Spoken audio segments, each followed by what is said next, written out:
I read this article today, and I rang up Ryan this morning. We speak at strange hours, 7 o'clock. Prince Harry has called for people from the top to start listening while sitting around a bonfire in South Africa on his solo trip without his wife. The Duke of Sussex kicked off his visit to South Africa yesterday for his charity centre Bali, I think, just hours after leaving Britain, where he'd also come without his wife.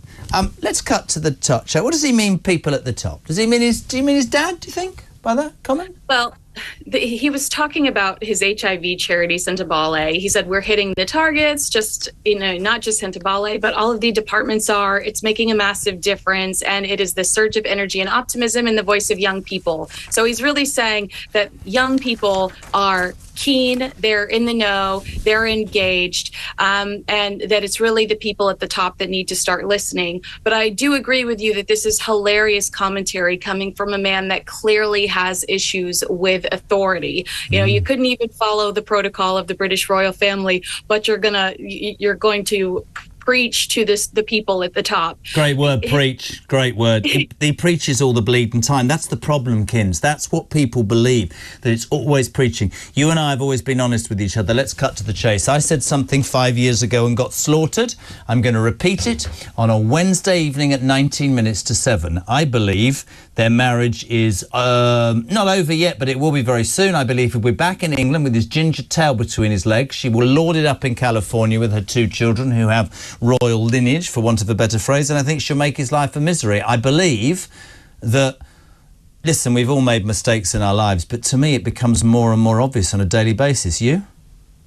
Look, I do think that Meghan Markle has gotten everything out of Prince Harry that she ever wanted. She is more relevant today than she could have ever become by herself. Is she though, mate? Is she, honestly? She is.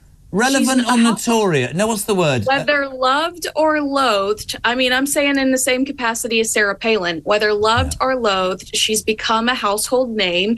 And what Prince Harry has done for her is more than Trevor Ingleson, her ex-husband, ever could, which is why he received the FedEx box with the rings in it, and she ghosted him. But when it comes to us seeing Prince Harry more without Meghan, there are 2 theories going on in the PR world. One is that people sincerely have that soft spot for Prince Harry. So hopefully seeing him without Meghan, people will fall more in love with him, forgive him for the last 4 or 5 years of terrorizing the royal family. And inevitably that love will bleed on to Meghan Markle. But the other optics, or the other theory, is that perhaps they're trying to show us that Prince Harry is not led by the leash of Meghan Markle, and that's a nice way of being called blank whipped, isn't it? Yeah. So there's 2 different theories going on as to why we're seeing more of him, less of her. We're calling this the professional divorce. Also, this might just be a terrifying countdown, JK, of Meghan Markle exposure in our face after Polo. You know what's next? Meghan's cooking show, Meghan's launch of American Riviera Orchard. Maybe they're just giving us a break because we are about to have so much Meghan Markle in our face. Maybe we should just sit down, relax, appreciate, meditate. I tell you what I think. I don't believe that. I believe that a couple of things that you said there are so important. The relevance that he's given her, although notoriety would be my opinion. I don't think the British people will ever be interested in Meghan Markle. Can they be re-interested in him if he comes back? I'll stick my neck on the line. I don't think they'll ever forgive him unless he's away from her, at which point they might. Now, obviously, he might well be in love and this might be a PR thing, but to me, I always felt like he was being used and was being led by... not his brain. Don't worry, Ryan. Ryan sits up like terrified. I'm going to have to push the dump button because he's going to say Winky or something. I'm not. I'm just being straight with Kinsey. And I feel like... Instead of saying bad words, we'll just say Ryan. What? For Winky? Brilliant. Okay, so he's led by his Ryan. Brilliant. Okay. He's led by his Ryan. That's the new name. Ryan's the word. No, I think the boy... I've always thought the boy had issues. And I don't think anybody should be horrible about that. I think losing your mother at such a young age in the glare of publicity. I think he was I don't like the word vulnerable really tossed out too often, but I think he was floating around. I think William was sorted. That is never difficult to get all that. I think she's a player. I think that she has not used him, but I think she's taken advantage of a situation, an emotional situation. I long for the fact that he wakes up one morning in Montecito and goes, do you know what? I'm worth more than this. My family, my country, my duty is more important. I love my kids, but do you know what, love? I'm done. I think people would respect that. I hope he doesn't end up living there, unhappy, bored and sad and towing the line. But maybe these trips, these solo trips at the beginning, as you quite rightly say, of not actually a strategy, but him thinking, I can do this, and the response I'm getting is more positive and better, and that makes me feel better as an individual. Absolutely. When he's in New York shaking hands with the Clintons and audit in this room full of, successful people. Oh. And Meghan is on the cover of Us Weekly magazine fighting for her reputation. I think that says a lot, and I'm sure he's sitting back thinking that they're living in two different places right now when it comes to professional reputation. Welcome to Meghan and Harry Tales channel. Don't forget to hit that subscribe button and show some love to Harry and Meghan. I am your host, Kelly. We have a startling confession, one that reveals the underlying intentions of certain commentators and so-called experts. It appears the carnival of SoCal commentators are becoming increasingly vocal about what they wish to see unfold between Harry, Meghan and their family.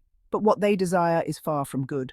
Let's delve into what Jeremy Kyle, a notorious media personality on Talk TV, owned by Rupert Murdoch, had to say while chatting with another infamous figure, Kinsey Schofield. Brace yourselves for what they are openly discussing about Harry and Meghan. It's alarming. Kyle begins by stating, I said this 5 years ago and was criticised, but I'll repeat it. I believe their marriage isn't over yet, but it will be very soon. Harry will come back to England, defeated, with his ginger tail between his legs, while Meghan stays behind in California with their children who have royal blood. I think she will make his life miserable. It's clear that Kyle and others are hoping for Meghan and Harry's marriage to crumble, envisioning Harry's return to the UK as a failure, leaving Meghan in the US with their children. They seem to relish the idea of Harry being broken and separated from his family. But this narrative has been brewing for a long time. For years, the UK media has circulated rumours about Harry and Meghan's relationship. These relentless stories are part of a broader smear campaign that started long before they left the UK. The aim? To drive Meghan out of Harry's life by isolating and abusing her through the media.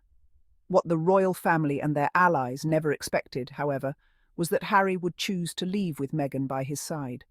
Their plan was always to push Meghan away while keeping Harry under their control. Since Harry and Meghan left the UK, the media has been obsessively speculating and hoping for their return, particularly Harry's.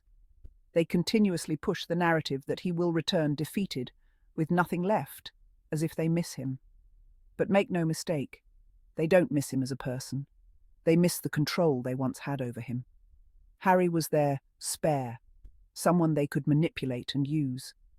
Now that he's living his life independently with Meghan, they can't accept that they've lost that power. Their obsession continues as long as Harry and Meghan remain married and successful in the US. The media applies pressure on their marriage, hoping it will collapse. But that's not the only tactic they are using. Recently, a piece from the Irish Star caught my eye. A so-called royal expert, Andrew Lownie, made some intriguing comments. He admitted that the palace seems to be actively painting Meghan as the big bad witch, while portraying Harry as the good cop. Lownie suggests that there is a strategic effort by the palace to separate Harry and Meghan by manipulating their public image. This isn't a new strategy. When Prince Harry and Meghan first fled the UK, many in the royal family, including William, hoped that Harry would eventually return alone. They expected Meghan to leave, not Harry. The smear campaign against Meghan wasn't just about damaging her reputation. It was intended to break their bond, isolating Harry and forcing him back into the fold. In the meantime, William has long benefited from this dynamic. For years, whenever William did something wrong, stories about Harry were leaked to distract and deflect. Harry was often the scapegoat. Now that Harry has broken free from that system, William is losing control, and the royal machinery doesn't like it. It's important to recognise that much of this is driven by jealousy, and a desperate desire to regain control over Harry. The media, the palace, and certain royal insiders are all working together to ensure that Meghan is villainized, while Harry is portrayed as someone who should come back and fall in line. We must see this for what it is, a coordinated attempt to manipulate public perception and control Harry once again. We can't let them succeed. Harry and Meghan deserve the freedom to live their lives on their terms, without the toxic interference of those who wish to see them torn apart. In recent developments, it's become clear that Prince William has made several abusive comments about Meghan, casting her in a negative light. How do we know this? Because William frequently leaks information to sources like Tom Sykes, making it evident how much he resents his brother Harry and Meghan. These attacks often come from Prince William's inner circle, as friends continuously brief the media with the goal of damaging Meghan's reputation and causing harm to their family. Meghan, while always trying to stay respectful, has often expressed her frustrations to Harry, saying, "It's your brother. I won't say anything, but it's obvious. It's him." She understands where the hostility is coming from, and it's all because William can't stand seeing Harry happy. William once told Harry he should be content with never finding true love. But Harry did find true love, and now the goal of the palace and media is to drive a wedge between them. Even royal experts like Andrew Lownie admit that the palace is attempting to separate Harry and Meghan. Their tactic? Paint Harry in a positive light while constantly portraying Meghan as the villain, hoping to strain their relationship. The British media, led by figures like Jeremy Kyle, have openly stated their desire for Harry to return to the UK without Meghan. They dream of Harry being trapped in the royal gilded cage, while Meghan is left behind in California. These people don't care about Harry as much as they claim. They just want control over him. Amidst this, former staff members who have worked closely with Meghan have come forward to defend her, stating how much they enjoyed working with her. Despite these testimonies, people like Richard Eden, a known supporter of Kate Middleton, still try to undermine Meghan by suggesting she protests too much when defending herself. This strategy of making Meghan the scapegoat while celebrating Harry is evident. It's a calculated move to break their bond.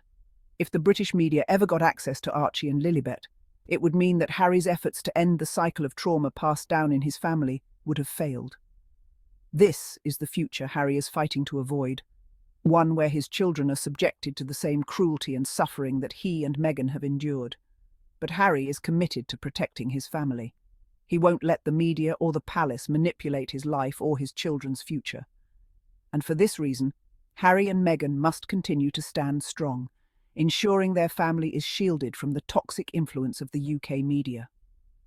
At the end of the day, no matter how much the palace and tabloids try to drive a wedge between them, Harry and Meghan's love and commitment to each other will prevail. The more they are attacked, the more Harry supports Meghan, defending her against all odds. Let's all keep praying for them, that their bond remains unshakable, and that they can continue thriving together with their children, despite the relentless pressures they face. Remember, love always wins. Keep them in your thoughts and never forget, hate never prevails. Stay tuned for more updates, and as always, may no weapon formed against Harry, Meghan, Archie or Lilibet ever prosper. Thank you everyone for watching the video, and let's show some love by subscribing and sharing the video. Remember to leave a comment. Thank you. I am your loyal host, Kelly.